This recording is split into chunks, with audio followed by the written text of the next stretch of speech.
الشيطان الرجيم.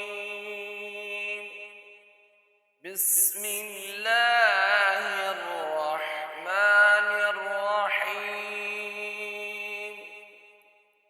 يا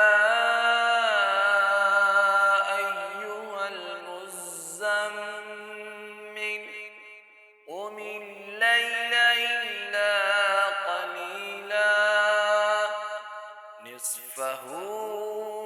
أو انقص منه قليلا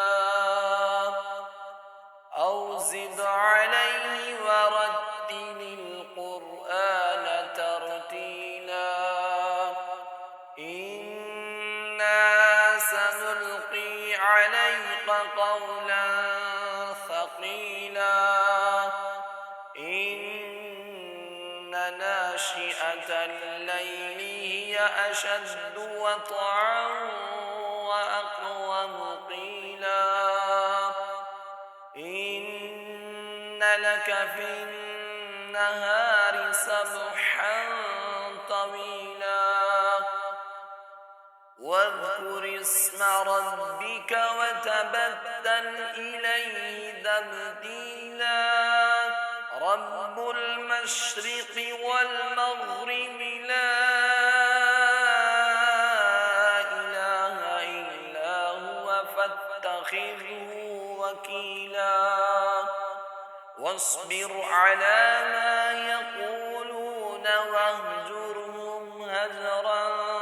جميلا وذرني والمكذبين أولي النعمة ومهلهم قليلا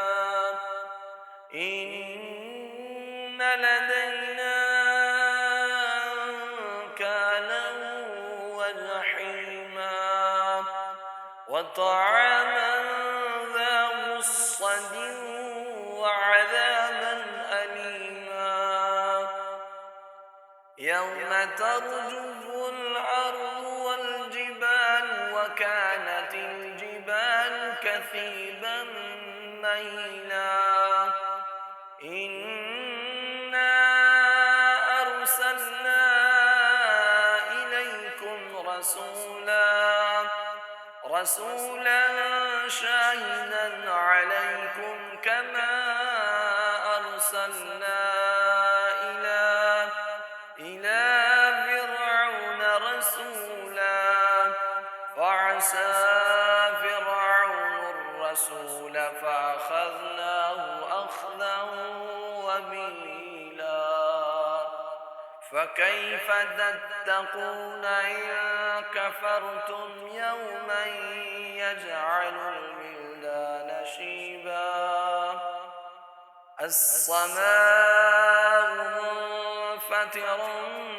به كان وعده مفعولا إن هذه تذكرة فمن شاء اتخذ إلى ربه سبيلا إن ربك يعلم أنك تقوم أدنى من ثلثي الليل ونصفه وثلثه وطائفة من الذين معك والله يقدر الليل والنهار علم أن لن تحصوه فتاب عليكم فاقرؤوا ما تيسر من القرآن علم أن سيكون منكم مرضى وآخرون يضربون في الأرض يبتغون من فضل الله وآخرون يقاتلون في سبيل الله فاقرؤوا ما تيسر منه وأقيموا الصلاة وآتوا الزكاة الزكاة وأقرضوا الله قرضا حسنا وما تقدموا لأنفسكم من خير تجدوه عند الله هو خيرا وأعظم أجرا واستغفروا الله